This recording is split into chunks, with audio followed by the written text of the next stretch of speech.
नमस्कार. होमिओपॅथीच्या दुनियेत अशी काही औषधं आहेत ना, जी अगदी मूळ आधारस्तंभ मानली जातात. आणि त्यातलं एक महत्त्वाचं नाव म्हणजे कॅल्केरिया कार्बोनिका. तर आज आपण याच औषधामागचं शास्त्र आणि त्याची काही इंटरेस्टिंग वैशिष्ट्य एकदम सोप्या भाषेत समजून घेणार आहोत. आता हे ऐकून कदाचित आश्चर्य वाटेल, पण होमिओपॅथीमधलं एक महत्वाचं औषध चक्क आपल्या समुद्रातल्या शिंपल्यांपासून बनतं.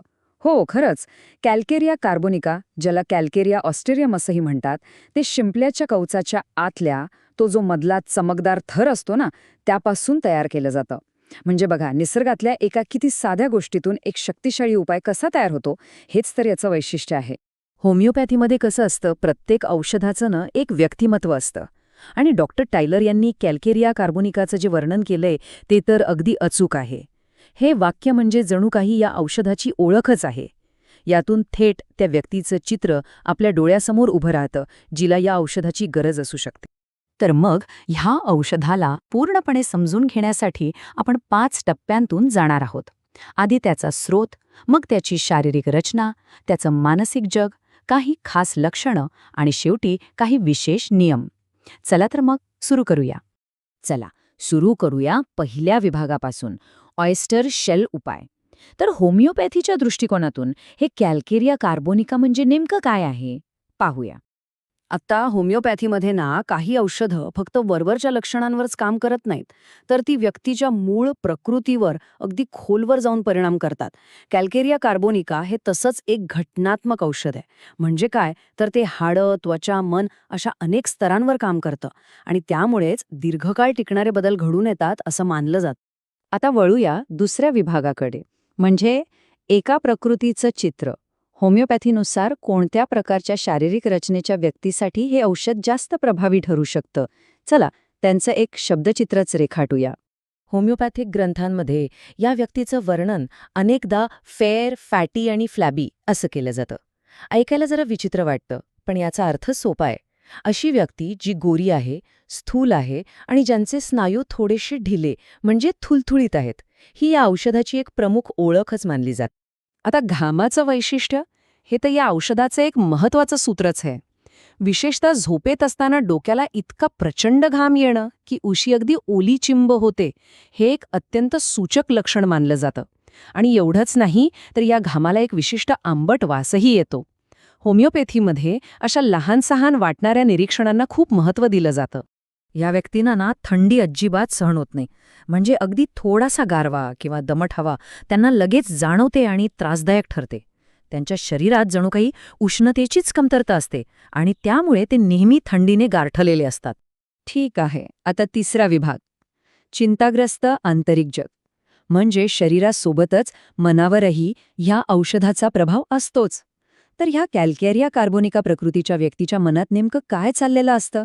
चला त्यांच्या भावनिक जगात जरा डोकावून पाहूया. या व्यक्तींच्या मनात ना सतत कसली तरी भीती आणि काळजी घर करून बसलेली असते. पुढे काय होईल, भविष्यकाळात काहीतरी वाईट घडेल, आपलं काहीतरी नुकसान होईल, अशा विचारांनी त्यांचं मन अक्षरशः घेरलेलं असतं. आणि साहजिकच यामुळे एक प्रकारची निराशा आणि उदासी त्यांच्या स्वभावात दिसून येते. चला आता चौथा विभाग बघूया, प्रमुख शारीरिक लक्षणे. आता आपण काही आणखी खास शारीरिक चिन्ह पाहणार आहोत, जी या उपायाची निवड करण्यासाठी मदत करतात. आता एक इंटरेस्टिंग गोष्ट, होमिओपॅथीमध्ये रुग्णाच्या आवडीनिवडीलाही खूप महत्त्व दिले जाते. तर मग या कॅल्केरिया प्रकृतीच्या व्यक्तीला काय खायला आवडतं आणि काय नाही, कारण त्यांच्या खाण्याच्या सवयी त्यांच्या प्रकृतीबद्दल बरंच काही सांगून जातात. आणि इथे एक गमतीशीर विरोधाभास दिसतो. या व्यक्तींना उकडलेली अंडी खायला प्रचंड आवडतात, पण त्याचबरोबर, आणि हे जरा विचित्र आहे, त्यांना खडू, कोळसा किंवा पेन्सिल अशा अखाद्य वस्तू खाण्याची तीव्र इच्छा होते. आणि याच्या अगदी उलट दूध आणि मांसासारखे पदार्थ त्यांना अजिबातच आवडत नाहीत. लहान मुलांमध्ये या औषधाची गरज तेव्हा जास्त दिसून येते, जेव्हा त्यांच्या विकासाचे टप्पे उशिरा येतात. उदाहरणार्थ, दात उशिरा येणं, डोक्यावरची टाळू लवकर न भरणं किंवा चालायला उशिरा शिकणं. हाडांची ही जी संथ वाढ आहे, हे याचं एक प्रमुख लक्षण आहे. कॅल्केरिया कार्बोनिकाची लक्षणं वयानुसार बदलतात, हे विशेष. म्हणजे लहान मुलांमध्ये जर विकासाचा मंद वेग दिसतो, तर तरुणींमध्ये रक्ताची कमतरता किंवा ॲनिमिया दिसतो. तरुणांमध्ये कधीकधी क्षयरोगाची लक्षणं दिसतात, तर वृद्धांमध्ये थोडं चाललं तरी दम लागणं आणि धडधड होणं यांसारखी लक्षणं प्रामुख्याने आढळतात.